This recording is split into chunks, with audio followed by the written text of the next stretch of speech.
Yes, guys. Yes, people. Welcome back to the channel. Welcome back to another live stream. Big up to every single one of you that's locked in. It's good to be back, and it's good to be back after another W as well, because I feel like the momentum's starting to build a little bit. The confidence is starting to grow a bit more. Obviously, we need this with much tougher fixtures just around the corner. We got a Liverpool team that are just coming off winning the league title. We've got a big cup final at Newcastle the week after. Manchester United, which I just dare this club to piss us off again with. And then another cup final at Nottingham Forest. But at least we're on the right track in terms of form. And if we can just do our job in the remaining games, top 5 is sorted, then we can actually go into the summer and next season with a little bit of optimism. But we're going to touch on the game. We're going to talk about all the latest transfer news, because there's been Osimhen updates and Kunku updates. There's been the whole Fofana situation, which has really come out of left field, especially with a lot of the reports that we heard about Fofana all of last week. But we're going to touch on all of that later. First off, I need to shout out my co-host. As it says in the headline, Standards FC final boss, bruv. Everybody make sure you're sub to CB if you ain't done so already. And yeah, welcome back to the channel. I hope you've had a good weekend. I hope everything's well. Thank you, man. Yeah, it was a good weekend, man. 3 points, no complaints. Thank you for having me. And like you said, it's spot on, man. Truth, honestly, like, firstly, we're en route to make Chelsea great again in terms of getting Champions League football. You know, it's baby steps. I look at the Everton result, clean sheet. Massive performance from Robert Sanchez. I saw him on the video at the start and I was like, I understand, but credit where it's due to Bob, Big Bob. You know, he cut off the black spray, went all bold, done the Fernandez Sucre trim, and it's paying off. No nonsense. It was just one of many great performances. Well, I'm not saying many, but I think Chalobah, who I've been very critical of since he's come back, standout performance as well. The part he played in the goal, his timing in terms of winning the ball, aerially he was even pretty decent against guys like Beto and even the set pieces. Lavia, gosh, how much we've missed him. You can really see night and day the type of team we are when Lavia is in the pitch and when he's not, and that's why, like you said, the confidence has gone up, and that's where the confidence for me comes from. Facing Liverpool, knowing, okay, Lavia's fit. We could actually do something. Going to Newcastle away, which I think is the hardest game out of all of the games coming up, and that's where we would really need a win. Knowing that, okay, we can go there with a midfield of Lavia and Caicedo makes me feel more comfortable. And let's just get this Champions League football, man. That's all in all, really. Trust me, bro. This is what we need to just at least have something to go off for the next season and not have to worry about financial implications and having to potentially sell players and make up the money to even try and bring other players in. This is what we need. So at the very least, it looks like the players are still fighting. It looks like there's a lot of faith and we're building it more by the week. You touched on some good points already. First off, Trevor Chalobah, much better in the last 2 games. And one thing that we need to start doing for at least the remainder of the campaign is just sticking to the back 2 that we have. Chalobah and Colwill, stick with that. Let them keep building together, because a key thing for defenders is an understanding of each other. And one thing we've always noticed with our worst defensive Chelsea sides, you guys keep changing the defense every game. Yeah, Lampard did that. Every week a different back 4. And every week we'd be conceding goals. Pochettino, every week, some changes in the back 4. Every week we're conceding goals. One thing that was annoying me about our form this year was that we were starting to chop and change too much. One week is tossing Chalobah, then it's tossing Colwill, then it's Colwill, Chalobah. We're not committing to anything. We've had Colwill and Chalobah play together for the last couple games. They're now in a bit of form. Let's just keep building on it and keep them together. That's going to be one thing that helps us get through the remaining 4 games. The next thing, Lavia. I thought, like, that wasn't even prime Lavia. He was still a little bit rusty. Nothing to be concerned about, obviously. But you still see the impact that this guy has. The controlling of the tempo, the press resistance, the range of passing. This guy is so important to the way that we play and the physicality in the midfield and just being able to turn defense into attack on a dime. Even the counter press. Whenever we lose the ball, he's the first one on it, him or Caicedo. It's a big reason why we spent majority of the first half in Everton's half. Everton didn't have anything for us. They only really started getting into the game when Lavia came off. And this is how important he's been for us. So if we can have him even just for Liverpool and for the Newcastle games, that is raising my optimism for both games by levels. We have to keep him fit for the remaining games. Yeah, 100%. This is where our season really boils down to. Another thing, which a massive positive, which I'm sure you touched on your watch along, is the fact that Jackson's finally got a goal. I think this is the time that we need Jackson to really hit form. He had a similar period at the end of the season last year where he was under a lot of criticism and he got a goal against Everton. In my opinion, to this day, I think that's his best goal in a Chelsea shirt, the 6-0. The cross touch, half volley, crazy finish. Then big goals against Nottingham Forest. I feel like I'm forgetting someone. Did he score against Aston Villa in that draw? I'm not sure. No. That was in the cup. It was Gallagher and someone else. Was it Badger Shield? No, Badger Shield was the disallowed goal, right? No, that was the Sassy. I forgot who got the first goal. Yeah. Spurs as well. Yeah, Spurs point still stands anyway. I think he scored against Spurs and I think he scored against West Ham. Yeah, West Ham he got 2, I think. Yeah, and that sort of form right at the end of the season is exactly what we need from him. Now, Noni, that was it. Noni for me was man of the match. I'm someone who's very critical about wingers. I've been saying something that Noni we need to sort out. Something that we need to sort out in terms of our team is our wingers. In order for me, I think is centre backs, striker, wingers. Sorry, let me go again. In order: centre back, striker, goalkeeper, wingers. And maybe some extras like spare legs in midfield. But if Andre Santos is coming back, fair enough, as cover for if Lavia inevitably goes down again. But Noni was impressive, man. Aside, no GA, none of that stuff. Him on the left actually looked much more direct and much more threatening than him on the right, where he has time to think, extra touches. I think there's some sort of unpredictability that comes with him being on the left wing. There was even a point where Neto went short with a cross on the corner. I mean, he underhit it. Noni uses his body, pause, out muscles the defender, gets a shot on target. Great save from Pickford, near post, bottom corner. Stuff like that. I'm seeing an extra bounce to his step. My only concern, really, performance-wise, was more so Palmer. And I'm not even... I'll be honest with you. I'd throw Jackson in there still. I want front. No, Jackson's game wasn't pretty. It wasn't pretty, not at all. But the fact that that was a half chance. Had he not scored that or got on target, I don't think everyone's looking at that like that's a sitter. It was a half chance. You buried it. You done what you're supposed to do. Or 1-0 up. So on a striker standpoint, fair enough. All in all, I think his game could be much better holding up the ball, link up. He was rolling around the floor way too much for me. His physicality wasn't there. But I'm happy at the fact that you've scored a goal and you didn't score like a point blank range. I think that's his first shot, his first goal outside the box for Chelsea. So, and it reminded me of the Bournemouth shot that hit the post when he mixed up Huijsen and then hit the post. West Ham. West Ham as well outside the box. No, I think West Ham away was outside the box. I think. No, it wasn't. It was in the box. Both of those were in the box. Oh, okay, fair enough then. Both of them were in the box. It was his first time. Fucking in his career. Oh shit. Yeah, that's crazy.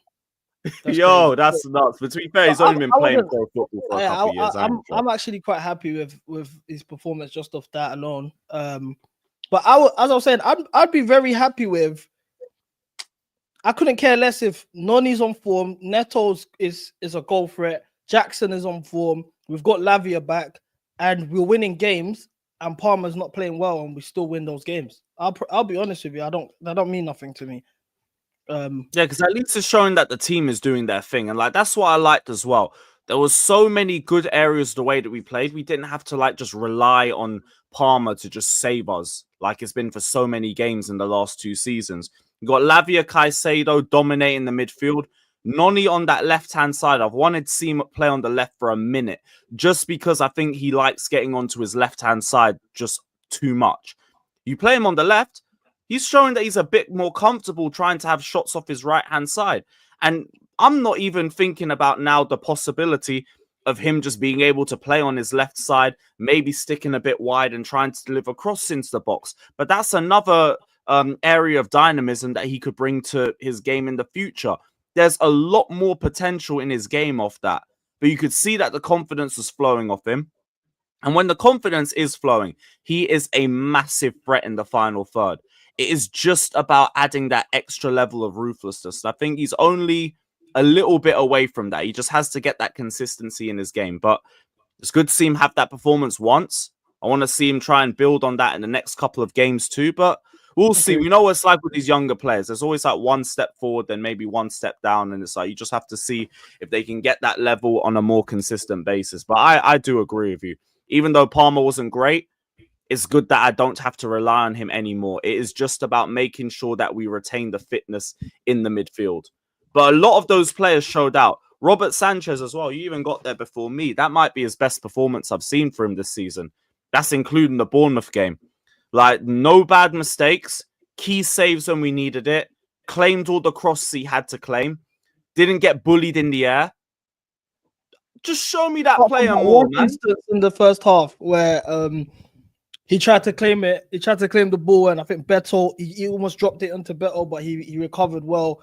That bit of shaking, yeah. But all in all, yeah, I think this was one of his better games. But he has had quite a few of those games this season which have gone under the radar. A lot of the times it's been brushed aside as he's done his job. He's a goalkeeper. He's supposed to stop shots.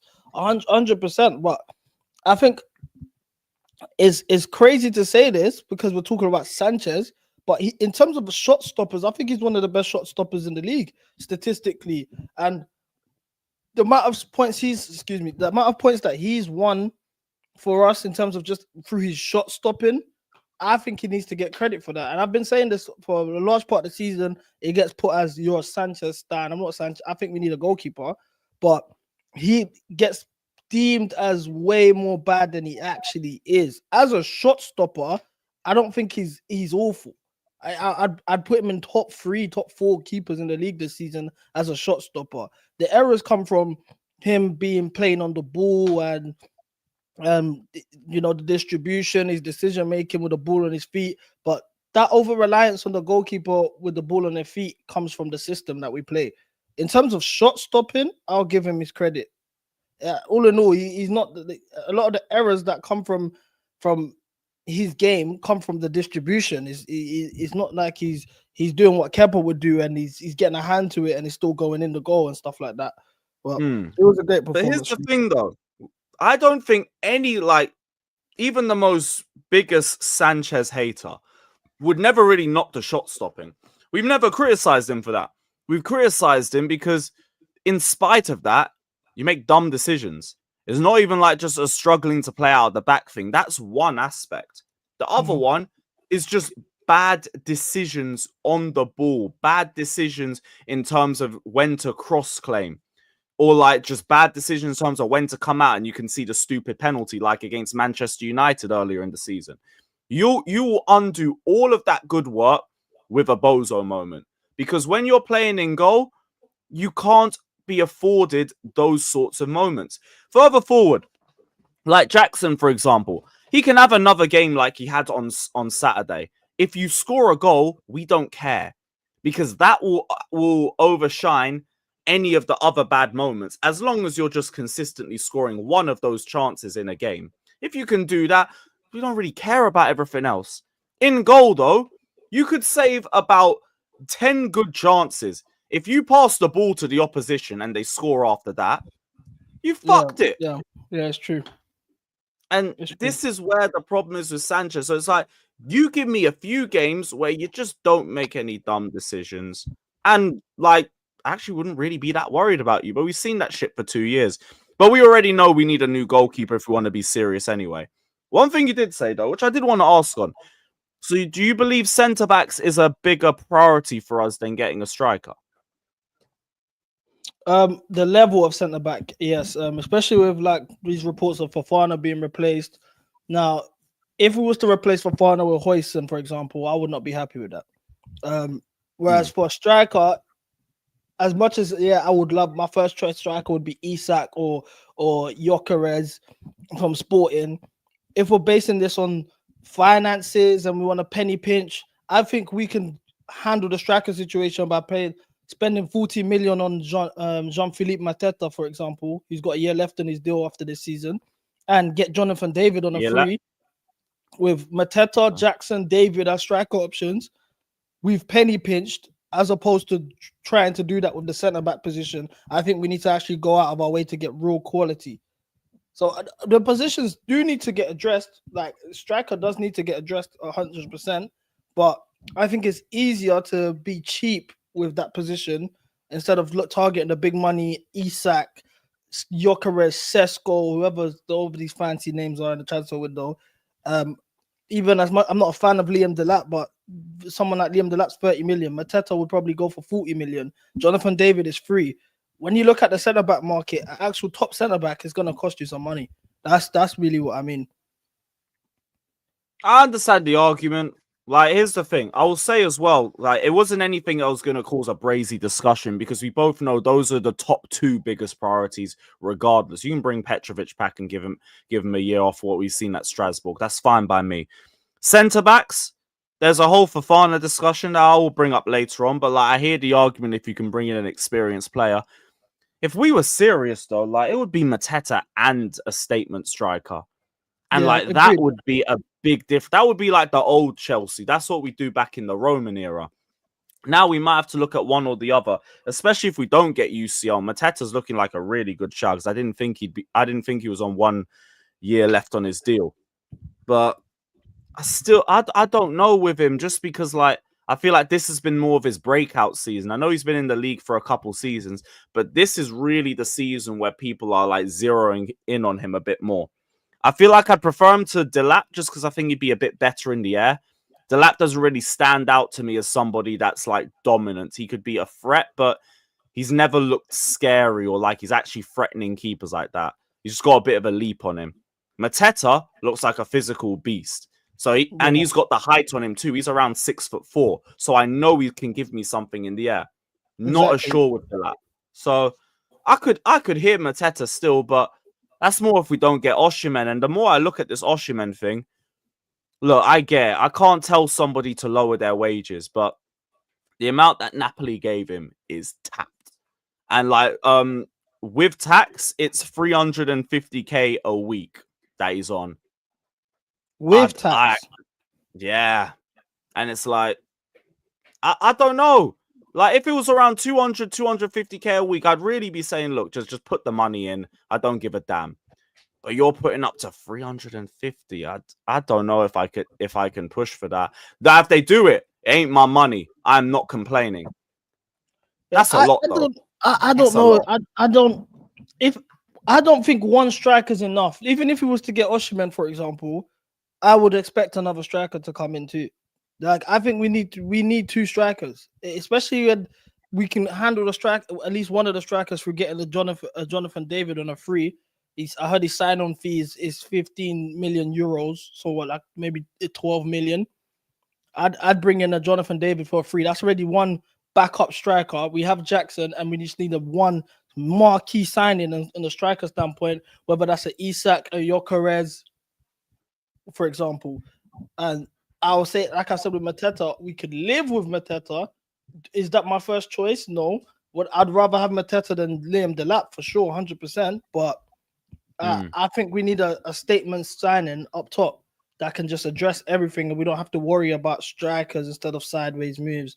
The fact that it's kind of debatable whether Jackson's better than Delap or vice versa, that's a sideways move in my eyes. I think if we're going to address the position, let's actually get a clear-cut improvement. I got cooked on my stream about this, but I said that I would take Lewandowski on a 2-year deal. He's top goal scorer in the La Liga and Champions League. Everyone was like, oh my gosh, he's washed. Why would you bring him here? But he would be our best striker. That's an improvement and is enough to buy some time if we want to adjust the striker situation in terms of a marquee a bit later if the market gets better. But now they must be calling him washed in terms of like, I've heard Barca fans say that like his all-round game isn't as consistent as it used to be. But man, scoring goals. He's top goal scorer this season. He was top goal scorer last season. To a point, I don't even really need that. Can you score goals? Are you still good in the air? If the answer to both of that is yes, come to Chelsea. I don't give a damn. That's the difference. Like, even on an age thing, like, if you're scoring goals, you are scoring goals. We've been speaking about just needing a striker that can put the ball in the net. That's why when we talk about Osimhen, we don't talk about him for his all-round game. Talk about him because he gets good goals. His goals to game ratio is always decent or outstanding. Get me goals, man. I ain't going to try and be picky about age. If anything, having a short-term option might even be better for the likes of Jackson, for example, because I look at him. Exactly. He started his professional career around like the age of 19 or something like that. So it's like he is still very early into his development. And the problem is we've had to have him lead the line by himself with no significant depth around his position. So it's just him playing and playing and playing through bad form and playing through more bad form. Run me a short-term option that will just allow him to keep developing. And who knows where he could be at in a year or two's time. Drogba, like they say in the chat, great example. He started his professional career late too. And then around 27, 28, he just blew up at Chelsea in the 06-07 season. His best season was, 09-10. He was 32. That was Drogba's craziest season for us. He was 32 years old. He won the Champions League at 34. So that's this is when we start talking about young squad and all of this type of stuff. But in terms of the striker situation, yeah, I was having this debate on my stream as well last weekend. Don't you feel like when we talk about striker and we discuss the striker position, us as a fan base were very much like we need another profile, a target man, a big man, which I think we should address. Like I said, I think we need two strikers. So I do think that could be addressed. We do need some physicality. Same way we had a Giroud play that role, which he wasn't our main striker. If we came across a Van Dijk, for example, a physical defender, we can put him on and we know he can cause some problems. And he's an extra option to have off the bench. But if we're looking at the striker we want to actually target as the man to lead our line, I think the profile that Jackson actually is the perfect profile. The problem is Jackson just isn't clinical. If Jackson was clinical, we would have no complaints about the profile of striker. So somebody like Isak, who plays a similar game playing style to Jackson but can finish. Someone like Gyökeres, who plays a similar playing style to Jackson, linking up play, holding up, can carry the ball, dribble, all of these things, and is much more clinical in and around the box. That would be the better option than targeting somebody who's completely away from our system of playing football, of a 6'5" or 6'3" target man striker, and expecting them, like even an Osimhen, who can't do those little things that Gyökeres, Isak, Jackson could do, linking up play, carrying the ball at a high level, all of these things. I think we should actually target someone who is the same profile as Jackson, but is clinical. It answers all our issues. Imagine if Jackson buried the chances he missed against Crystal Palace, Fulham, Bournemouth, off the top of my head. That's Ipswich. These chances here, we're talking about being second in the league right now. That's through that profile. It's just the clinicalness. So bringing in somebody like Osimhen, why I'm not really for it. Especially with the wages we're prepared to give him, what he's demanding. If we was to give him those wages, he's our out and out striker. He's the number one guy. There's no way he's rotting on the bench. That goes against everything that we're building in terms of profile of a striker now, and I think it would kind of kill us. And the wage structure of the squad. Yeah, agreed. So I hear the argument. I think the answer is just a bit more in the middle, though. Get that, but you need somebody that is still going to be a threat in the air. As long as you can have that, because right now, teams set up to try and just like minimize our attacking threat by playing a compact low block. because then you can just have us move the ball around and cross it into nobody. You have a threat, it's a different level. This is why, like, this run-in is so important to us, because the only way Isak is leaving Newcastle is if they don't get UCL football. If they get top 5, he's probably going to stay there. He's comfortable, he's happy in the city, but he wants UCL. So if we can knock them out, and this is why Newcastle away next week is so big for Chelsea, biggest game that we have had in fucking years, there might be the potential for a little swoop there, because we have had inquiries for Isak before. We've spoken about it. Like, there is some sort of interest. I believe it's something that we could end up bringing back afterwards. I don't think he'd be any issue for the wage structure. And he's also more clinical, and he's also taller, so he might be a bit more of a problem in the air. So if we can get UCL and knock Newcastle out, there's a potential for a 1-2 there where we could end up going back for Isak. It just then becomes a question of who do we try to offload to them, because, you know, we like the whole you take a player, we take a player sort of BS.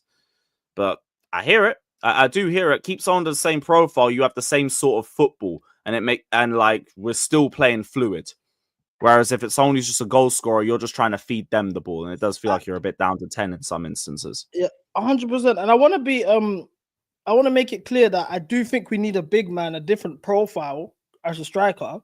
I just don't think our main number 9, our talisman, the guy that really leads the line every other week, should be that profile. I think we should, if we get a second striker, if it was to get, like I said, a Mateta for 40 million, and then you brought me Gyökeres for 55. Those we handled both stones. We had 2 birds with 2 stones, or 1 bird with 2 stones, whatever the fuck you want to call it in this case. But we get the same. Yeah, like we have somebody like Gyökeres who plays a similar style to Jackson, who's clinical. Then we are in situations where we have a Neto who crosses the ball in. We're facing a low block. You can sub in you can have someone like Mateta for 40 million who knows the league and is physical and is what we need. Even in some cases, we can play both of them together. So that's what I'm more aiming at when I say, yeah, I just think we do need that option, but like same way Giroud wasn't the guy that was starting for us every week, is the same way I feel like this target man we signed shouldn't be starting for us every week too.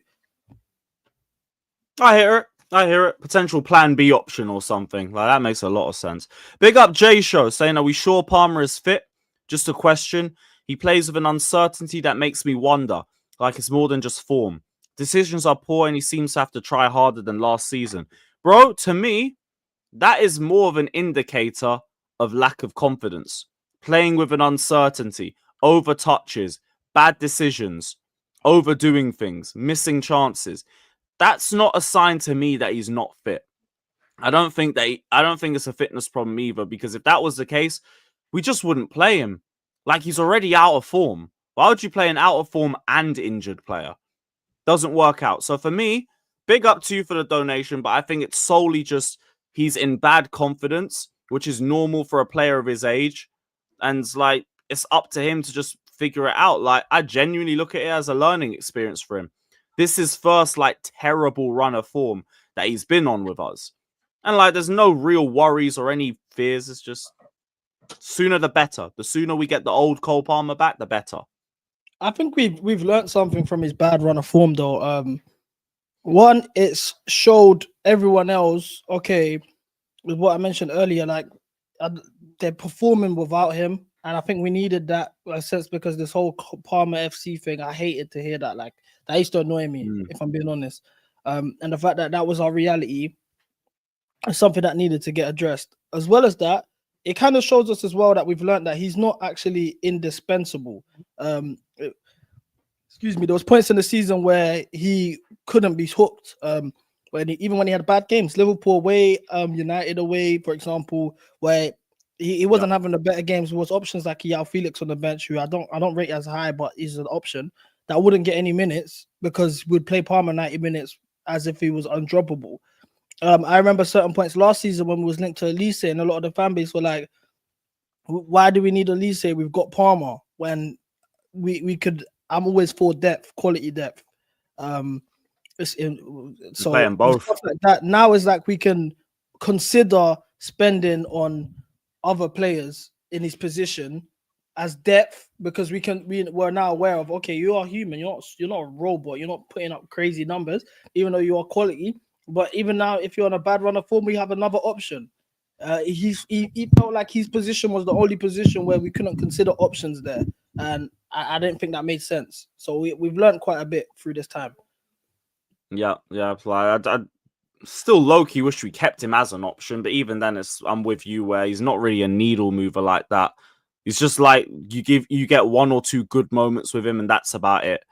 But at least next season, like, this is where a few of my optimistic points come in. Next season, I think we're going to be a lot better in terms of depth. You have Santos, you have Asugo, you have Esteval coming in who can give you depth in the 10 role as well on the right-hand side. Like, there is going to be a lot of options for us as long as we can just sort out the centre-back situation and the striker situation. Shout out to Sarcasm City TV for the raid. Big up every single time. But, like, this is where things get complicated to me, because we've seen this Fofana update drop today. It says that Chelsea have opened the door for the sale or loan of Wesley Fofana due to repeated injuries, and Marseille are interested. But we literally had different reports from Matt Law a couple of days ago, talking about how he's crucial for building out the back in his style, and we want Højlund to play there to complement him because he's similar in terms of being able to drive with the ball forward as well as being able to progress play with his passing. I'm meant to believe Santi JM, who works for Foot Mercado, but he's not tier 0 like Fabrice Hawkins, for example, and I'm meant to believe that we're looking to try and sell him. I don't believe that this is a realistic transfer unless Saudi's involved, because we know what Chelsea's like. We usually only try to sell for book value, and Fofana's book value is around 50 to 60 million. You're looking at maybe around 55, 58, if we're being honest. Nobody is paying that. Nobody is paying that for a guy who hasn't been able to have a full season of fitness since 2021. We're not getting that money for him. So a loan might be able to happen. I still doubt it, and I still don't think it would help anybody, because who's starting him consistently when he can't prove himself to stay fit? It's something that we have to try and get the best out of him with. So I don't believe in this rumor. I think it's bullshit, personally. I don't know how you feel about this whole Fofana situation, but I think now that he's got surgery, I actually want to give him next season and see if we can finally get a good run with him, because Reece James, he got his surgery last season. He had one or two little niggles here and there, and now we've had him the longest reign of fitness in 4 years. So I want to see if the same thing could happen with Fofana. But yeah, let me know how you're feeling. I do think there's some truth to the rumors. What you're saying about the value that we sell him on, I agree. I think his value is stock. His stock has dropped so low that the only way he could really rise it is him going on loan and getting minutes. But can we guarantee he will get minutes and be available? And if he does get minutes, what precedent does that set where we've now sent him on a loan and he hasn't got injured all season? Then the quality of centre back he is, at the end of the day, I think he's our best centre back. Same. Even though he's not available. Agree. So it's frustrating. I think the answer to this is very simple. Is either we're prepared to cut ties with him completely, and if we do so, please bring in a top level centre back in his position. Especially with this market being dire the way it is in the centre back market, and as well as that, this is another reason why we also need Champions League football, because if we want to get adequate replacements in these positions, we need Champions League football. But besides the point, the only way I see this happening is if we replace him or we just loan him out. But I think the best option is to just keep him and just get a quality centre back in his position that can play there when he's not available. And when he is available, they rotate. So we don't have to rely on him for minutes, and he's not putting in crazy minutes. Because I think at the start of the season, if I'm not mistaken, he didn't miss any of the first 10 games. No, he was fit for 4 months.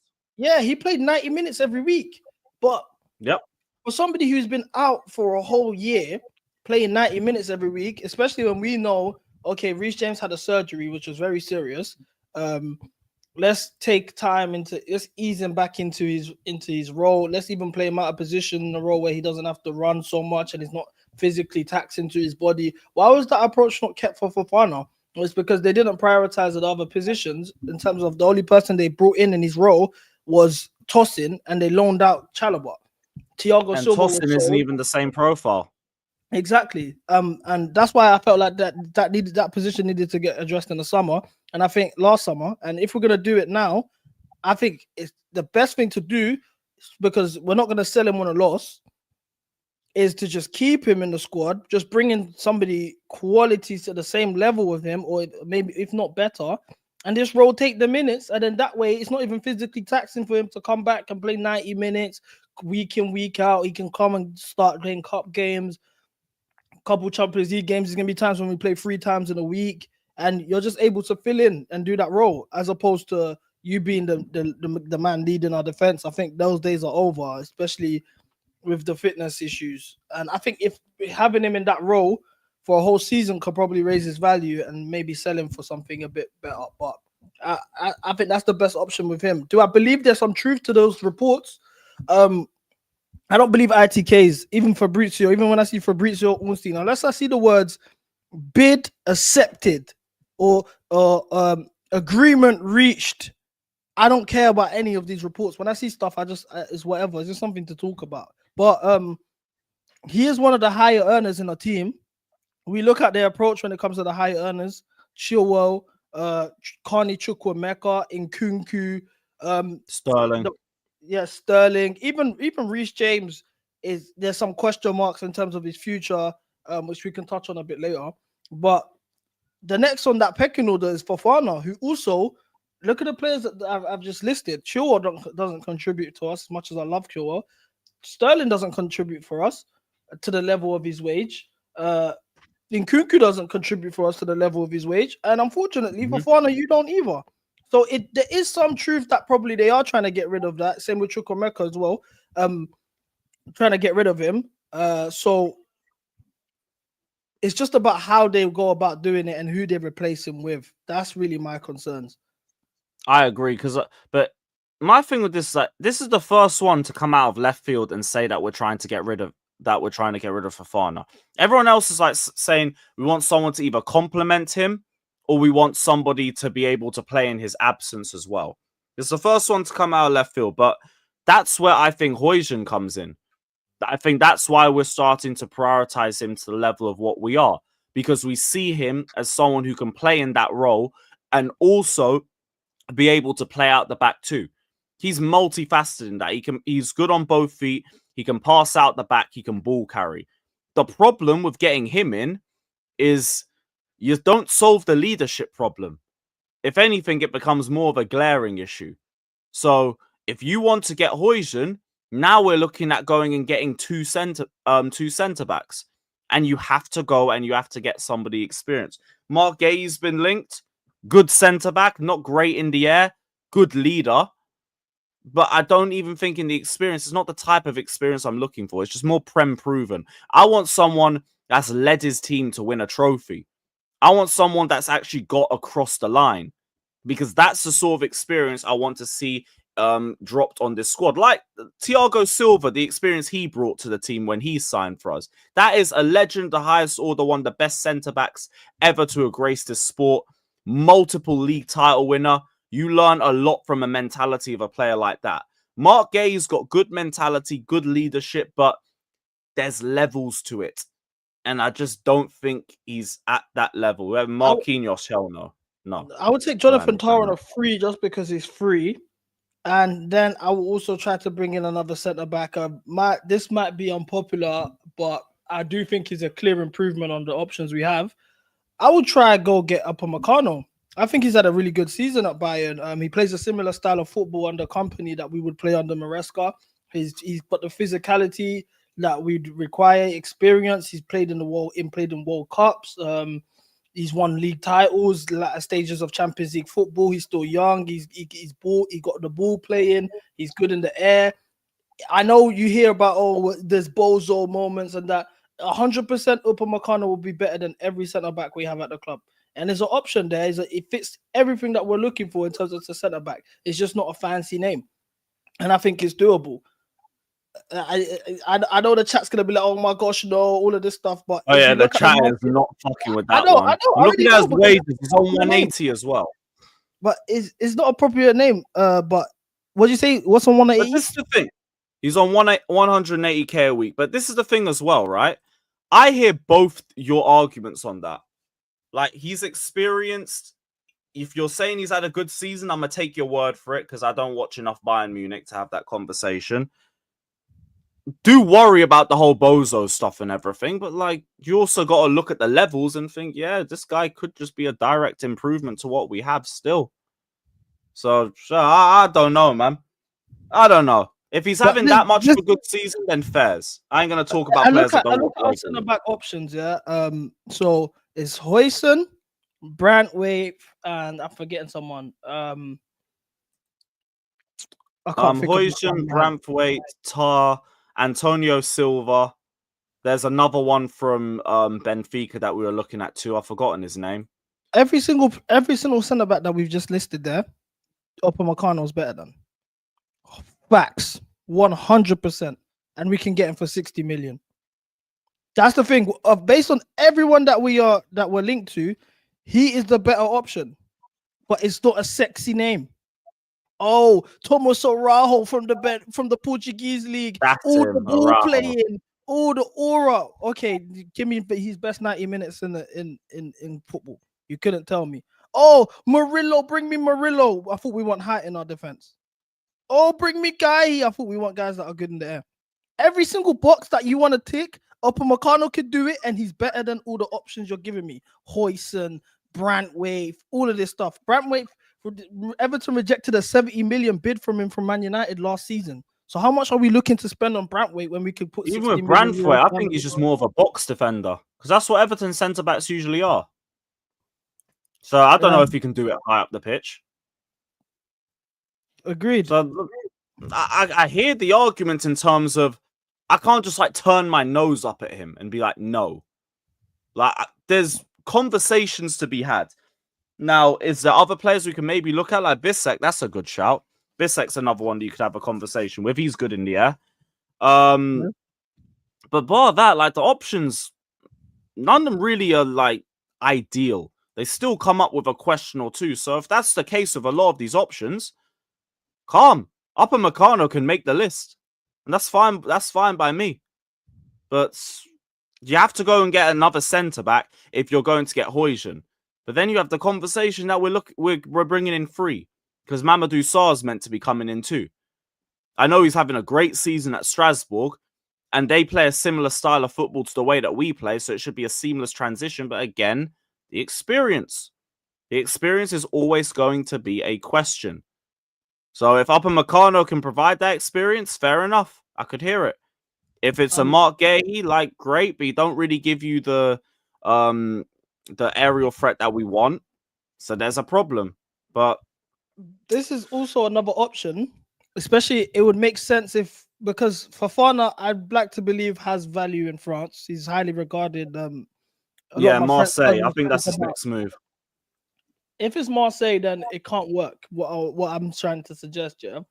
But if I was Winstanley or Lawrence Stewart, I'm going to PSG. I'm knocking on the door and I'm inquiring about Pacho and Fofana swap deal and maybe a 20 million on top for them. And I'll bring in Pacho. Also ticks in the boxes. Young, experienced, aggressive centre back, gets stuck in, good in the air, can play. He's also ball playing. That's a centre back option that once again is better than all the players in the list. Ticks whatever we have. We have a valuable play asset in Fofana. It helps deal with that problem of offloading him. They will have no problem paying him his wages. It makes sense. I hear it, but you know who's blocking that? Fofana. This man is Marseille born and bred. He ain't touching a PSG shirt with a barge pole. Ain't no way. Especially with the comments coming out last year about how he sees his future in Marseille one time. If he ends up in PSG, public enemy number one, it ain't going to happen. I hear the idea. Fofana ain't doing it. He ain't going to do it. I'm just trying It's to a look shame, at though. I hear it. options I'm trying to look at serious options in the centre back position. I'm so tired of seeing the names, all the names that we were linked with last week. Yeah, honestly, just broke my heart. It just felt like Yo, the all the left work that wing we're doing. links. Jamie Gitton, sorry, Garnacho, like Liam Delap, like I'm hearing these things and I'm like, bro, what sort of promised land are we supposed to get led to? We're complaining like the thing that regardless of if you're Maresca in or Maresca out, or you rate Clear Lake and you don't like Clear Lake, all of this stuff, we're all in agreement in the fact that our squad needs to be improved. Yep. 100%. I don't think that list of players really addresses the issues we have in our squad. It's just sideways moves, and in a year's time, we're going to be complaining about how the squad's not good enough again. And it's frustrating when I see that list. None of the left wing links move me at all. None of them. Like, Nico Williams, I'd hear it. The wages just mean it's not even a point discussing it. The brother wants like near 300k a week. There's no way that's ever going to happen. Jamie Gittins is just another raw player that ain't ready yet. Like, might be in a couple years, but I don't need that. Garnacho is just, it's a wind up. It just infuriates me that our name is even still linked with this guy just because he just spams shoot whenever he's on the ball. I've said for left wing, I need somebody that is proven in terms of output. So for me, Liao, Lookman, or I don't care. I don't care. Because I don't think what we're going to get is a needle mover like that. Even Liao's not in the same form this season that he's been in the last couple seasons. But I know that he can bag goals. I know that he can create. I know that he can get me output. Lookman, he can get output. There's not either of them two. I don't care, bruv. Because all the other options just don't move me. 100%. Look what I sent you on Twitter. It's the full list of all the targets that Ornstein linked us to. If you can put that on the screen. Yeah, cool. In terms of what you said about Liao, agreed. I think Liao is kind of like a Rashford. He's for me. I'll be honest with you guys. Yeah, firstly, he's not a workhorse. He don't work off ball.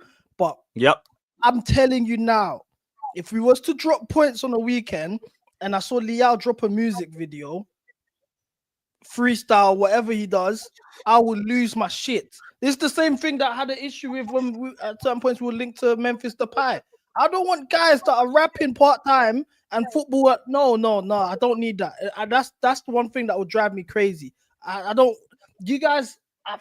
want to say you guys, but there's a subsection of the fan base who have some sort of infatuation with dark-skinned, dreadhead rapper-like footballers. That's why a lot of Noni has a hive the way he does. But this is what Liao embodies. Right, but the track if we win the league, though. Yeah, it he will could bang release something generational. Yeah. Premier League freestyle after we won the league will go crazy. 100%. Yeah, man. I'm not drawing 2-2 to Ipswich on the business end of the season, and I'm watching you do a freestyle. And he's got songs with Little Baby. What's next? So we can sign Quincy Promise too. I'd rather just not do it. I'd rather not. Honestly, I'd rather not. And I'm not saying Liao is awful. He's quality, but just even what we need in terms of someone that works out of pressing and off the ball, he doesn't even provide that. On his day, he's quality, but all in all, no, I'm sorry. This is the list of winger targets. Liao would be better than the wingers on that list, 100%. I'm disappointed in Nico Williams' season, especially the amount of hype he had in the summer, the Euros that he had. He was linked to the Barcelona. I think that played a part in how he didn't really hit form when he came in at first. And when he started the season, because he was linked to Barca and he wanted that move and it fell through, that could play a part. He's having a decent Europa League run, but all in all, I don't think he answers a lot. Now, don't be fooled. Nico Williams would probably be one of our better wingers. In terms of output, he does need an improvement on that. But I look at this list in totality. This list, honestly, it's as if these directors want me in an asylum. They want me locked up somewhere where there's white walls and I'm throwing shit at it and I can't communicate with no one. Because why would you, after everything we're going through, as a fan base, you know what we're demanding. At certain points, there's been protests. There's people going crazy. Even the people that believe in Maresca to their fullest are also asking for better quality players. Maresca himself, one of the best things I think the best thing he's ever said was he quoted, he said, years ago, Drogba was here and the manager would swap Drogba, who was on the bench, with Fernando Torres. Now we swap Nico with Tyreek George from the academy. That's facts. He's finally highlighting the level of quality is on the floor, and it's about time. But then when Ornstein is telling us that, and Fabrizio is telling us that Maresca has a massive say in the transfers next season, and that's the list that gets put together, I don't believe it. And I want to see more of this from Maresca. Call out these directors. Make sure you make it known that I'm gonna get Champions League football. And once I get Champions League football, I need better players. How can we go from Drogba, Torres, Sturridge was even in that team? He was the first striker. We sold him because he wasn't even our quality. He wasn't our level of quality, and we knew what Sturridge ended up becoming.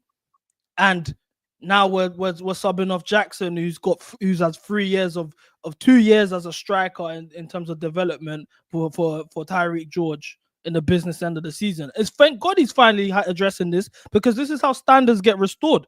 But this list just goes against everything that he's complained about. Jonathan David on a free, I said I would take if we get another striker in a Gyökeres. The fact Gyökeres and Isak aren't on this list is a red flag to me. Hugo Ekiteke costs 100 million and he's also very raw. Are we willing to do that? Liam Delap, for me, like I said, I'll take Jean-Philippe Mateta. Madam, Lewis, I don't know if you know this, yeah. I went on trials, yeah, to QPR like last year, just to see my endurance levels of football. They told me I was so good, yeah, I shouldn't come back. I was too good. So when I'm looking at these type of Liam Delap link, what do you mean they said you shouldn't come back? They said I was too good. I shouldn't come back. It's not fair. I know myself. I'm better than Liam Delap. So I said I've been saying, if you put me in these sort of diets, you give me some sort of I don't know. Let's say I had a technical scout, a director that told me, okay, these are the areas in the pitch that you should be covering. Video analyst, you give me a dietitian. I'm at the gym every day. I'm doing cardio every day. I've got a coach who wants the best at me. I'm doing extra hours. On top of that, I'm getting paid to do this. And then I've got a video analyst that's telling me, okay, your numbers in terms of the press from the 55th minute onward wasn't great. I've got a scout going into every game that tells me, okay, this guy's a press trigger. Oh, this guy here, he's not good in the air. All of these things, I'm going into those games. I just play off raw ability. I just show up and play, and I will bag my goals. So you're telling me, with all of these things, I can't outscore Liam Delap in the league? These are the type of strikers I can't know. Like the fact that I think I'm better than a striker that we're linked to tells me the levels that we're at now. I could have never dared to think I was better than Drogba or Torres or even Dembele at a certain level. I wouldn't even question it. Liam Delap. Like, look at the coach Maresca saying, for some games we have on the bench 3 or 4 players born in 06, 07, 08. Do you see that? No, I see that. Standards. He's finally calling this stuff out. If this is the Maresca we're going to start getting, oh my gosh. If we're going to get this more, he will start to earn my respect, because it's about time. It's about time. The chat saying this is. I'm glad he said it as well, because my thing with Maresca as well, I knew he was always going to be a yes man and everything, but it was like he would contradict himself just to follow whatever narrative that the owners and the directors were doing in terms of the window and in terms of what they want in the lineup. It's the first time where I've seen him demanding for more, which also tells me he's doing it behind the scenes. And he's been doing it behind the scenes as well. There was hints in January of him saying that he needed more firepower up top. We didn't respond. Now he's been a little bit more vocal, a little bit more open about it. And it is really refreshing to see. Because one of my biggest criticisms with Maresca is that there was a lack of consistency in the press room. He would contradict himself. He would flip-flop multiple times just based off what the owners would want. Like, oh, we're selling Chalobah? Fine, I've got 5 better centre-backs than him. Oh, you want me to bring Chalobah? Chalobah's key to the way that we play. Fuck it. It doesn't matter. Now, calm. We're being a lot more honest. But in terms of Maresca, he did say this as well, and I did want to ask your thoughts on it. Because he said that it's clear that there is improvement. If you want to see that, you see that. If you don't want to see that, you don't see that. Now, I've always believed that there's been improvement this season. In spite of whatever happens in terms of running, I've seen improvements in the squad, in terms of the way that we're playing, in terms of the stats, in terms of a lot of our game. It's very marginal if we don't get top 5, and it just don't really mean as much. But in terms of your thoughts for the season as a whole, do you agree? Do you think that there's been an improvement this season? I've seen improvements. And all, if I was to look at it from just from the outside looking in on a wide scale, no, I don't think there's been improvement. If I'm looking at it based on the levels that we've reached, we've improved in the first half of the season, seeing those levels, that sort of consistency for the first 2-3 months. Yes, those levels, there was improvement 100%. Now, if we're looking at it just like Carabao Cup, for example, was in the cup final. We were knocked out in the round of 16 to a team that we beat in the quarterfinal last year. The FA Cup, we was in the semi-final. We got knocked out in the third round to a team that we beat in the round of 16 of the Carabao Cup last year. Those aren't improvements. The fact that I hear that. At the end of the day, this squad, which we were told for the majority of last season, this squad's good enough for top 4. I think this squad is good enough for top 4. At the end of the day, and even last season's squad was good enough for top 4. 4 points of top 4, if I wasn't mistaken. Yep. If I'm not mistaken. We had Gallagher, who you guys told me was awful, roadrunner, yuck. We had Chilwell. Oh my gosh, Chilwell's a bomb. Why do we have Chilwell in our squad in 2024? Oh my gosh, we had Sterling. He reeks. He's awful. We had all of these guys in the squad. Thiago Silva can't keep up the pace with the defense. He's terrible. Get him gone. We got rid of all of these people, replaced them with Neto, which majority of the fan base was very happy with. Sancho, majority of the fan base was very happy with. Yao Felix, Pi's done a playback stream celebrating the Felix transfer. All in all, I think Vega was brought in to replace Joe. In terms of the squad, It was a much better squad than last season. Why are we in the same position this time last year, fighting for Champions League, hoping maybe can we pull it off? We've got tough games. Will we do it? Will we not? That is not an improvement. So all in totality, no. I think if we get Champions League, yes, there'll be an improvement. If we get Europa League, yeah, you could consider that an improvement, but we qualified for Europa League and missed out because of Man United. So all in all, there's a very long-winded answer. I don't think there's been improvements. And it's not solely on the manager.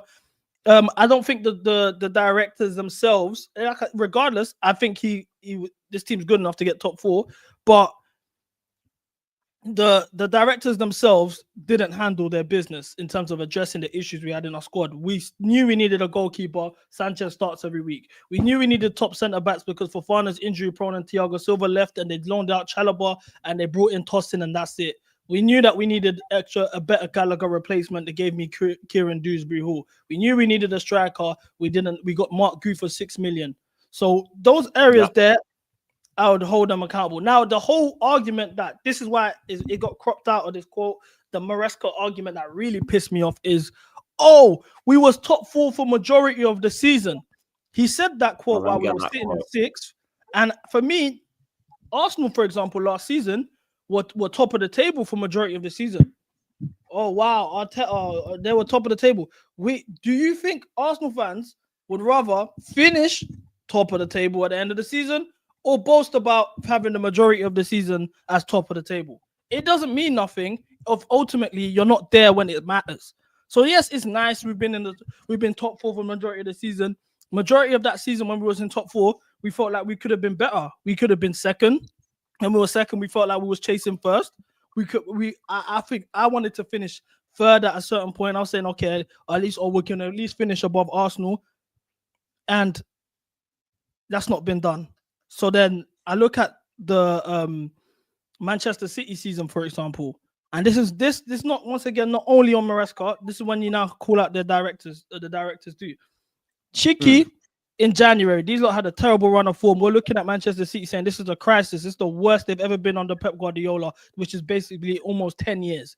They've been awful. And they handled their business in January. Marmoush straight away.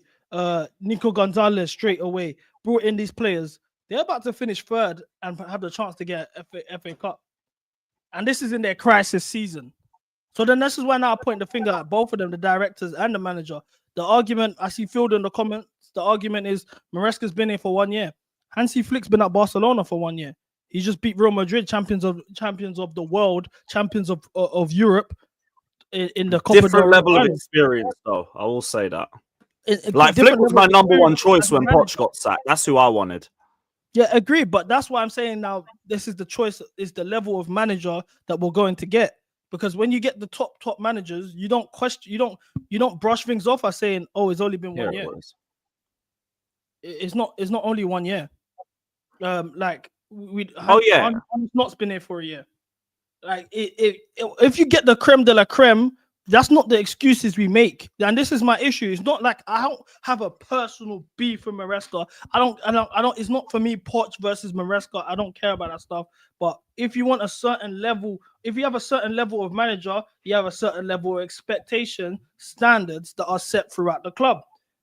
And I don't feel like quotes like we've made an improvement this year because we spent majority of the season in top four. He says that while we're sitting in sixth. You better finish top four then. And then we can say this. This argument doesn't make sense to me. But I don't, all in all, because I think this is very, very long-winded for me. Nothing wrong with long-winded, by the way. Yeah, I don't think that we've made much of an improvement. In terms of the levels we've reached, yes, there's been an improvement. This has been the first time I've said to myself, under these squad of players, there was a certain point in the season where I said, "Wow, like these players are actually good enough. I actually have some sort of expectations for you guys. Oh, potentially we could win the league." That the fact that I had that sort of mindset with that crop of players, yes, the levels that we touched under Maresca has been an improvement based on last year. 100%, I'll give him credit for that. Now, them levels were not sustained, and in terms of the cups and the league position, I haven't seen improvement, and that's where it matters at the end of the day. Now, if you gave him better players, like if he starts to call out players, for me, I will be much more willing to understand him a bit more, because he's come across up until those quotes a couple of days ago as a puppet to me. And that's something that the reason why I was much more understanding of Pochettino and I'd love him is because he was calling out the directors. After January, he was like, "Fam, fuck this. I've had enough of these guys." He kept publicly asking for experienced players, asking for improvements in the squad, saying stuff like, "What can I do with these players?" Which ultimately he's starting to do now.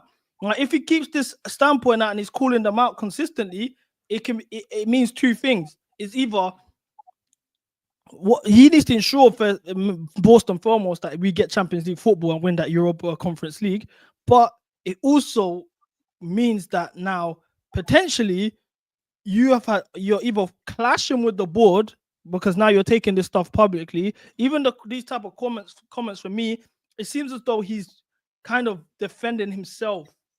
He's very defensive. And that's what I thought these quotes were. I agree that like you can't keep pressing on that until we get in there, because like right now we're sitting in sixth. But my thing as well is like, and I think you explained it really well in your response.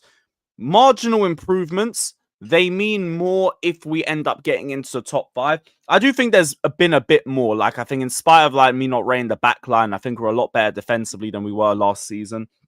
We've retained the threat that we had last season going forward. Last season, we were always good in the final third. Like, we would score goals consistently. And we're doing that again this season. But I think these quotes are just him overly defending himself against a lot of the criticism that he's facing over it. Now, what I liked about your response was that you also held the sporting directors and the owners accountable for it, because I think for a manager in his first season, the lack of backing that you gave him, bringing in a bunch of profiles that only work with a striker that you can cross the ball to or create for consistently, he's done pretty well for me. But it does depend on where we finish in terms of how much we can talk about the improvements. I think there's still improvements regardless, but we have to make it count in terms of getting back into the top 5. The only thing I would say, though, what matters is where you finish. I only really believe that for first. Because I always think, like, if it's not first place, ultimately, where you finished can be improved on. And then you have to look at the season as a whole. You have to look at where you dropped points, where your form wasn't good. Look for the reasons for that, because you haven't reached perfection. If you've been like 3rd or 4th majority of the season and you get top last 2 weeks of the season, you don't care. You ended top. You ended top of the league. Now, if it's a 4th or a 5th, regardless of even if you get top 4 or top 5, you're still going to look at those bad runs of forms and think, if we just won this game, if we just won this game, if we just won this game, we'd be second. We are 6 points off Arsenal right now. 6 points. Lewis, this 2 is the thing. games that we win and we're competing for second again. I would understand, Lewis, if we was comparing 2nd and 3rd, or 3rd and 4th, or I don't know, 6th and 7th, 6th and 7th, 8th and 9th, stuff like that. In terms of the top 4, our target, regardless, was qualify for Champions League. We know we all were in agreement with last year's squad, which is much worse than this year's squad, that we were that level. We had that level, and the fact that we missed it by 4 points was a disgrace. We should have easily got Champions League football last year. Same way we should easily get Champions League football this year. If he doesn't achieve Champions League football, that's when you have to focus on where we finish and why that means something, because now is the financial implications that has on us. The fact that we can't target the creme de la creme players that we would initially like to in terms of addressing the squad. If anything, it feels like we're now in the same position for another year and we're just in limbo at this point. Yeah, there's so many different factors that come into play. Then you look at the fact that we're losing private equity money. Chelsea played yesterday on TNT. That's on Saturday on TNT. That's the first time we've seen Chelsea on TV in the UK in a month. They don't show us on TV. That has some sort of financial. When have we been, apart from Conference League in the Premier League? When have we been on TV? I've been doing that's crazy. I've got Sky. I've got TNT. Fulham one on TV. Ipswich one on TV. Spurs. Spurs was the last time. That's nearly a month ago. Exactly, and that's because that's a Big 6 game. Or that would have not been on TV too. But this is what I'm saying. Okay, so the last game that we had that wasn't Big 6 that was on TV. Was it? Was Leicester on TV? I don't think so. Because if not, then it was Southampton, and that was only because it was midweek. Yeah, on TNT, because after the protest, and that was midweek. It was Southampton. But that's what I'm saying. But these things play a massive role in financially. We have been bought by a private equity firm. There's actual serious limitations of not qualifying for Champions League. Aston Villa gets shown on TV. Newcastle gets shown on TV because they have been in European competitions more recently than us. These sort of things, in terms of right now where we are as a club, as an institution, Champions League football is the most important thing to us. And if we miss out on Champions League football, regardless of whether we rate the manager, we don't, heads need to roll. And that's not just him, it's those upstairs, because now we're at a point now where it's affecting our pockets and how we should be run as a club. Because now we're going to be in a position where we're forced to sell again. Now we're in a position where we have to now go target players who take low wages because we can't pay anyone. We went a whole season without a front of shirt sponsor, but because we was holding out on a higher offer when we get Champions League football. We all wanted these Jordan kits. Oh, Jordan kits. I can't wait to get the Jordan kits. Yeah, good luck with no Champions League football. There's so much things that are on the balance with it. So when I hear like, oh, we've been in top 4 for the majority of the season, and we don't get top 4. That cannot be seen as an improvement when this means we're spanking so much. No, not getting top 4 or top 5 will ultimately be a failure. I don't think anybody is even going to try and talk that down. But I would still see improvements in the squad. I'm just saying, regardless, you failed your target. Your target was top 5. We failed it. That's it. Full stop. Now, the sporting directors would have to fuck off for that. I've always said my stance with Maresca is if the new sporting director don't want him, he can go, and that's fine by me. If not, I can't lie, I'd keep him and I'd just back him properly with the right players. That would be what we should be doing ideally. And if we had just done that last summer, we're not in that sort of conversation. So that's why for me, like, first season as a manager in the Prem, if my main issue is that we didn't get you the players that you needed, as opposed to your issues in game or in your issues in terms of setting up the team, manager ain't the first one to for the head to roll, in my opinion. But this is the thing for me. I think two things can be true. The squad building, terrible. 100%. We can talk about that, but at the end of the day, he did get some backing. It wasn't like he was ignored. He had a much improved squad in comparison to last season. Areas of the squad was addressed. I wouldn't say much improved. So would you really say much improved? I mean, Neto, Sancho options instead of not Mudryk and Sterling, and just as wingers. Much better options with a better striker, though. Yeah, I mean, yeah, the striker should have been addressed. I agree. This is when you can point the finger at the directors for not addressing the striker. The fact that Lavia was available this season, wasn't available last year. The fact that Wesley Fofana was available this season when he wasn't available last year. How much we've got from Reece James this season, stuff like that. These are you have a bunch. Nkunku was available. You had Yao Felix, Sancho, all of these guys here in the team. It is an improved squad, and then as well as that, let's not act like even then some of them are players he didn't want. Didn't want Felix. Didn't want Dewsbury Hall. You could say that with any manager. Klopp didn't want Salah. He wanted Julian Brandt. He still made it work. I know, but like that's a different level in terms of you stumbled on a generational player. But like, Felix what I'm ain't saying that is most managers don't get who they want. That's the truth. And then as well I hear that, but like if you trust the sporting directors more, right, then give him whatever you think is the right. Well, if it's Luis Campos, you pick the players. You pick the fucking players. I don't give a damn. These two, I don't trust them like that. But and like windows like this, for example, man went to Leicester City and brought in Dewsbury Hall unwarranted. The manager didn't even ask for him. João Felix, manager didn't want him. I understand. These directors, 100%, they should be held accountable. I've been on this stance for years. But let's not act like he's a saint. Let's not act like in terms of in-game he haven't cost us. Fulham at home. Completely right. Ipswich away. Ipswich both games are even like for me the 2 games back to back against Ipswich where you put in makeshift the Brighton games. Brighton, Crystal Palace away. There's so many games where you've misprofiled these players, put them in different positions. Brentford put in a weakened squad for Legia Warsaw. That stuff like that ultimately could cost us top 4, and you have to point the finger at the manager. At the end of the day, regardless of how we feel about the sporting directors and the squad not being good enough, you're telling me we need a better squad to beat Ipswich. No, but I'm not saying Maresca's blameless. Never once said that. He's not blameless. It's just I think there's bigger problems for the first season. He's the third one for me. Sporting directors first, then the forward line for the way they fell off a cliff this year. Then I look at Maresca afterwards, because you're not wrong either. He has had his games where he's been out-coached, he's made bad decisions, he's had poor game management. That's been part the parcel as well. But I just don't think that's been a bigger issue for me compared to the other two that I mentioned before.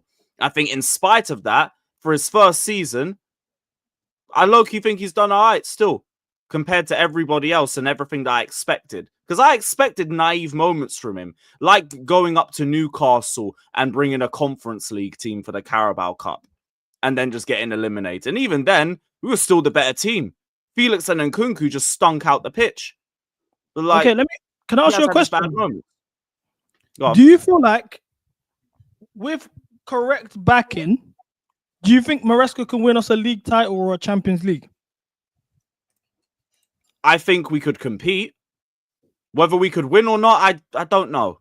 But like, I think we could compete and then we find out the answer. And if he isn't good enough for us to compete, then we can have the conversation about upgrading. He could be like the Ranieri and you go find the Mourinho afterwards. But I do think he could have us competing. Whether to win, like, don't know. I don't know. But at least set it up so there's no excuse. If you bring in the right players, we're not having any excuses for him if he don't succeed. All right, so Maresca has a 5-year deal, yeah? And let's say he was to see out the whole 5-year deal. What do you think you can achieve? Like, if you just his ceiling, it doesn't for him to be here for all 5 years. What will happen? Just his ceiling, yeah. Like, for him to be here for 5 years, I'm expecting him to be the manager that wins us the Premier League, because that's what a 5-year deal says to me. You are backing him to be the manager to take us to the promised land and win us the Prem. So I'd be expecting a league title. 5-year project and no league. Fuck that. Fuck that. Okay. But so then you got to set up the right team to do it. All right. So the next season, let's say he gets given next year, regardless of Champions League football or not, he gets given next year. What do you expect from him next season? Next season, the team should be contending for the league title. The problem is we look at this team right now, I still don't think it's ready to do that. So you have to build a squad that's ready to win the league. And then if you build a squad that's got that level in it, then the aim is for us to be competing. And if we don't, then more eyes look towards the manager. If you don't strengthen the team in the window, then yet again, we've just stagnated for a year. But then this is what happens now, yeah? Is we end up in limbo, because I don't want us to get into a position where we're basically saying we need to have this optimal window. Like my ideal window is getting, I don't know, Isak, Rodrigo, Pacho, Mike Menon. He's got 1 year left on his deal. That would be my ideal window. I think that's enough for us to win the league with that window. Mm-hmm. So then now, if I don't get that window, I can't hold the manager accountable if we don't compete or don't challenge or don't reach these levels as the years progress. We again end up being in a position where he ends up having the safest job in the world. There's no expectancy from the fans because we don't like the squad almost. At the end of the day, you still have to do your job. No, I hear that. Like, there's a middle ground to be had. I don't want it to be an Arteta thing either, where it's just like, oh, he needs the perfect storm and like all the other teams to drop form and all of that shit. No, there still needs to be improvements to the squad. With that in mind as well, you would still need to see improvements within the players, improvements in the way that we play. Like, maybe we move the ball a bit quicker because we feel a bit more comfortable playing the possession-based system again in the second year. Stuff like that. You would still need to see improvements in the way we play, in the level of the individuals that we still have and that we still start week in and week out. But it goes both ways. You got to strengthen the team. You got to get in the right profiles, the Lavia replacement, the Fofana replacement. At least the midfield is patterned. We've got quality fullbacks. Goalkeeper, we're bringing back Petrovic. Like, Menyon, dream move. I'm fine with that. But if that's not the case, I'm fine with Petrovic coming in and competing for another year. Get the striker sorted. And, like, I'd expect to see improvements in the Chelsea team next season. And, like, if we don't, then we have the convo. All right, let me give you guys, let me give everyone a realistic window or the way things are looking, yeah? So, we keep Petrovic. We recall Petrovic. He's now a goalkeeper option.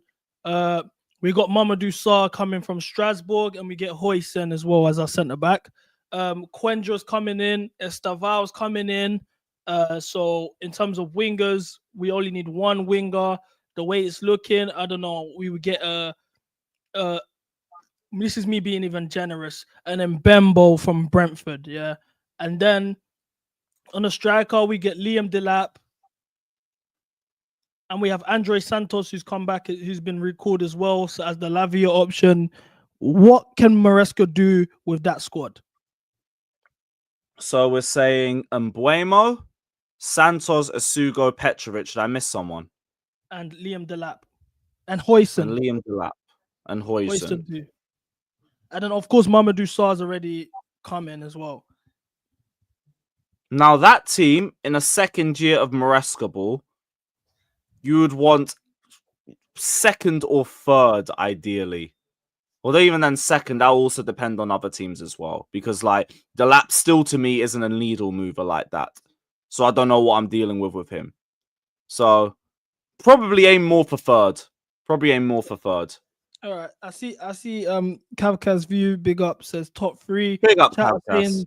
are saying third, fourth. We're all looking at third, fourth. That's a very realistic window. So now I don't want to get called unreasonable if I ask. I've already gone into. I go into every season on to win the league, no matter who's in my squad, no matter who the manager is. I don't care. We could have Graham Potter come back in the summer, and I'm gonna say we're winning the league next year. That's me. As well as That's that, actually a great point. I'm not even thinking about City's upgrade as well on that. Yeah, none of these transfers make us better, Dinesh. That's the maddest thing. So that's my issue with all but of this. Then again, we're looking higher. We're looking up above. Then we're looking at the sporting directors and our recruitment. Yeah, 100%.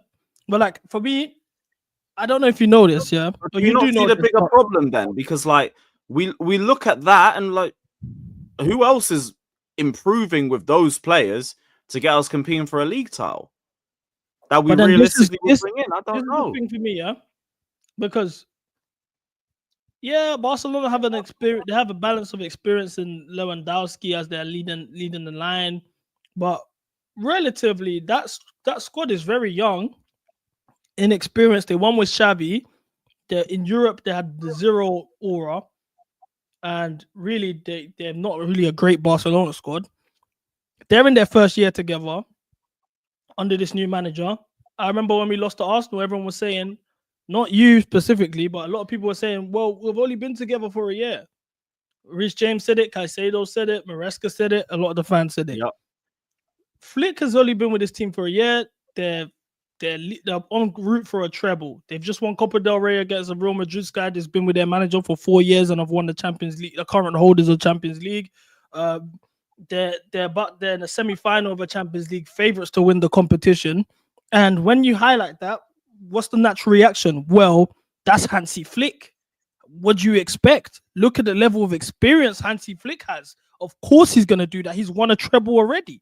So then, when I hear that, I'm like, okay, so we're all in agreement that this level of players they're not experienced enough, or they're not needle movers and not what we need. And then we also have a manager. I'll also add, just while you're going, the more they play, the more experience they get too. Because next season, you're looking at another year of experience for them. But yeah, just keep going. I just wanted to add that on top, innit? No, agreed. So now, if we have a squad of inexperienced players, why should they be led by an inexperienced manager? It would make more sense to bring in a level of quality or of experience that can lead these players to a level that we have never seen before, and we wouldn't be second guessing things like with what we're seeing with Hansi Flick, for example. Now, this isn't only on the manager. You look at the fact that these players are being linked to the club in the first place after protest and complaints and all of these things and banners and whatever stickers being put outside the ground, all of these things, and they're still bringing us this. The fact that Todd Bowley, after 2 days after the protest, has said that he's basically dismissed the whole protest and spoke about buying young players. Then we get Quendra a week after that. So these type of things. It was the question: what serious manager would want to work under us? Especially when you look at the fact that Nagelsmann, Luis Enrique, Flick were all interested in at the club, and they didn't agree with the sporting director's model and what they're trying to do with the club. Agreed, all of those things are the case. Then get these guys gone, and get the guy that they're the novice. Because for me, I don't see these guys losing their job while Maresca still has a job. I will be so shocked. Same. If that happens. The only but way that also means that like if they were to get rid of Maresca, you're going to get someone of a similar level of experience. That's why for me, like Maresca to me has had a good first season for his lack of experience. So what would another year of experience do for him as well? Because like managers do learn and they do improve, they do get better tactically. Who's to say that he doesn't as well? Because that was the whole vision with them bringing in Maresca. He was an up-and-coming manager. So if he is to be that, and he's already done pretty well for his first season with me already, I'd rather just stick with him then, because I'm not trusting these guys to go and bring me some needle mover manager that's actually going to be a massive level raiser on what we've got with Maresca. But I don't believe that. But you know why that logic is kind of flawed? Because you trust Maresca. They hired him and you trust him. So surely the next guy they hire, you could trust too. Do you get? Yes, but like, I hear the argument, but do you really want to go back on another one? Because we're back to the same thing that we were doing now. We're playing the same Maresca system, and we've shown that, well, we've seen multiple times that teams that play that sort of brand of football need a year. So I'm like, fuck it, I'll give him the second year. I do hear the arguments, but do you really, if they're not giving me somebody that's a direct improvement, I just don't see the point. I understand. I understand it. If like, for example, I was told, okay, well, we can set Maresca, but the options are McKenna, Thomas Frank, and I don't know, Iriola. I wouldn't be happy with that shortlist. Yeah, so I want ready-made guys. Pause. I see Lion Share commented, yeah. Barca is an institution and a culture. Flick isn't much of a difference from that culture. That comment there. Chelsea is also an institution and a culture. Prior to the last couple years, you'd associate top managers being linked to Chelsea. You'd associate a certain what do I say, level or status of player that will come and join Chelsea, that will play for Chelsea. The players we'd be linked to. For example, my manager shortlist.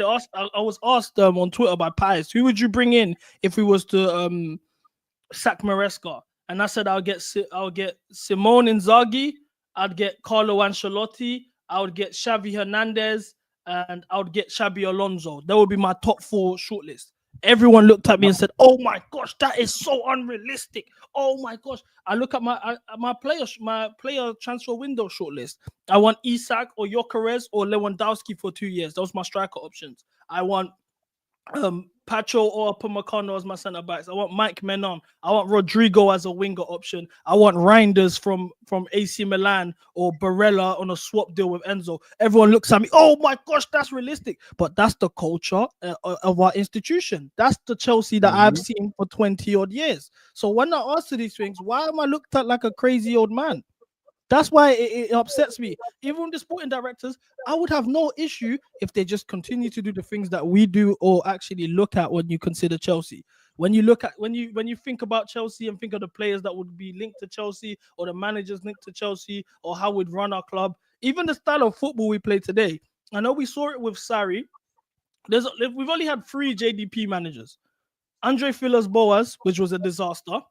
Sarri, which in my opinion, I think the hatred that he got was a bit unfair when he come in and brought this kind of play, especially with Jorginho and all of this stuff that the way they were treated. Got the best out of Hazard. Yeah, got the best out of Hazard. It was the first time we actually had attack in football because our identity has always been ultra defensive, transitional. We had a JDB coach in Sarri. Defensively, he was actually pretty good. We finished 3rd. We won the European trophy. He leaves. We went back to now that defensive identity with Thomas Tuchel, and then Poch don't really have an identity, just running. Graham Potter tried the possession football as well, and then now we have Maresca as a JDP coach, but that's not Chelsea's culture. Chelsea's culture, when we talk about culture and identity, Barcelona are known for having that style of football because they're students of Cruyff and Cruyff ball and total football and all of this. So their philosophy of their institution is all of this stuff. Is all of that style of football. But the same way they have an ethos that they follow and a style of play they follow, we did as well.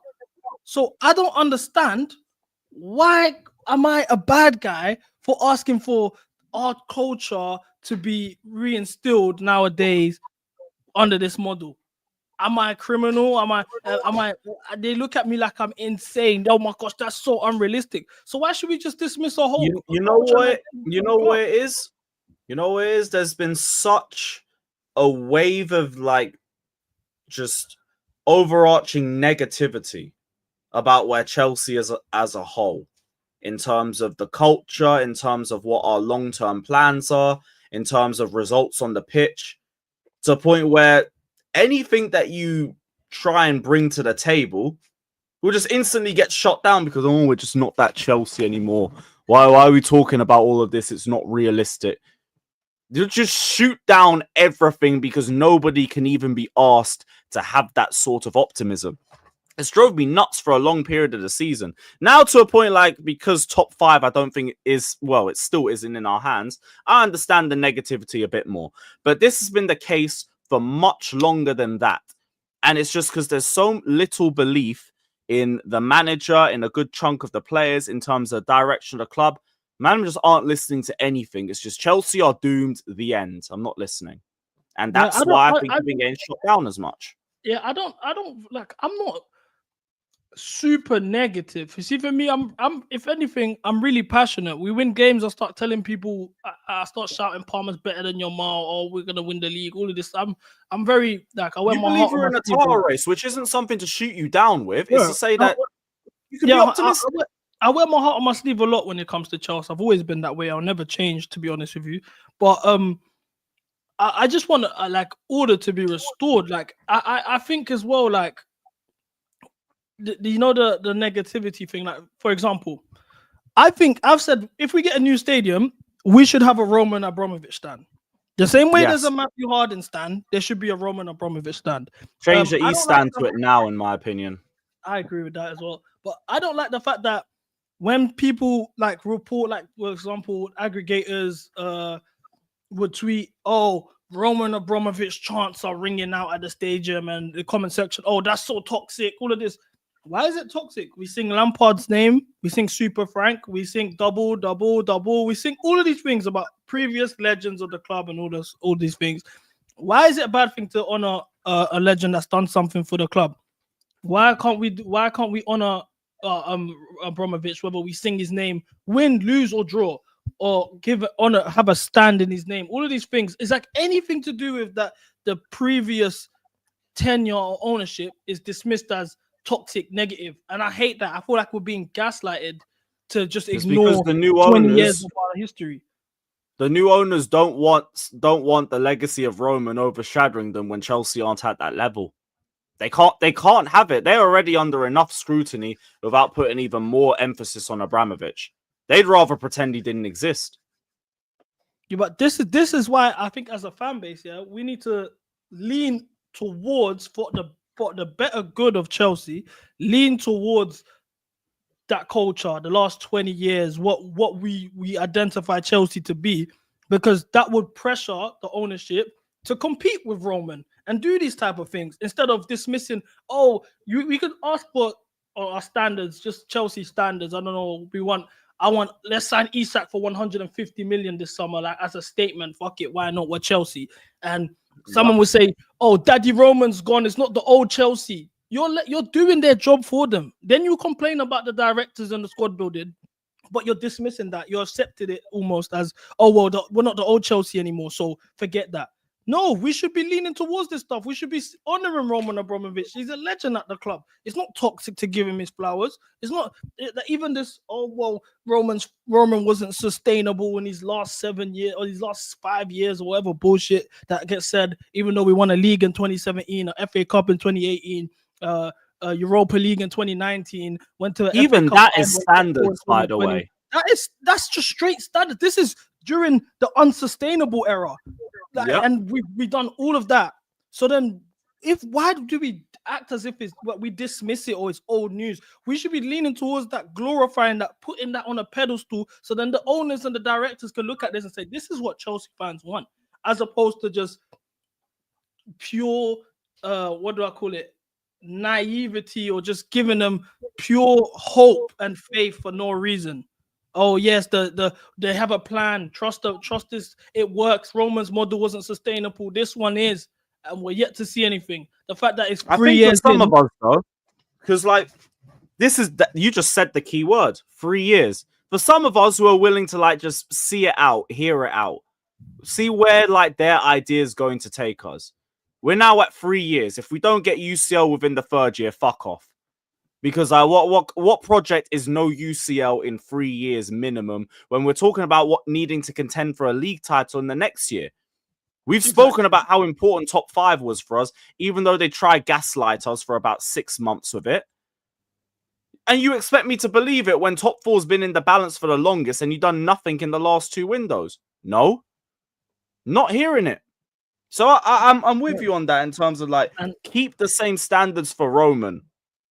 Because even with Roman, we were criticizing him, winning trophies and criticizing the direction that we were going. Because slowly we were never really contending in the league like that. As always, we're about in the title race for a bit and we'll fall off around November and December, turn it into a top 4 race and just leave ultimately satisfied because we won a trophy at the end of it. To say next year will be our year. And even then we had it good. And then, you know what you just said about the 3 years and not getting Champions League football? What kind of project is that? I look at Newcastle, who were inherited and when they were 19th in the league in October. Their first window in January, they signed Dan Burn, Bruno Guimaraes, Kieran Trippier from Atletico Madrid. That's their first window. Mind you, all of those players are key players in their project today. That was free. The takeover was in October, so that was 3 months afterwards. Let's say. Then their first full season, they get top 4 and they go to a cup final. They lose the cup final. In their third season, they've won a trophy and they're on pace for top 4 again. So that's a team that was inherited. They got Sven Botman as well from Lille as well in their first window. Then that summer window, they brought in Isak from Real Sociedad. They brought in Tonali. The way they ran is a much more serious project than ours. And it even hurts me to say it because they were inherited in 19th in the league. We were inherited as champions of the world. How have they overlapped us in terms of getting Champions League qualifications first, getting a trophy first, getting what it is? They got better players than us almost in Tonali, Isak, Sven Botman, Dan Burn. These guys could start for us. Like this is mad. They got a good they got a good manager and they just stuck with it. We sacked ours 6 months after they took over.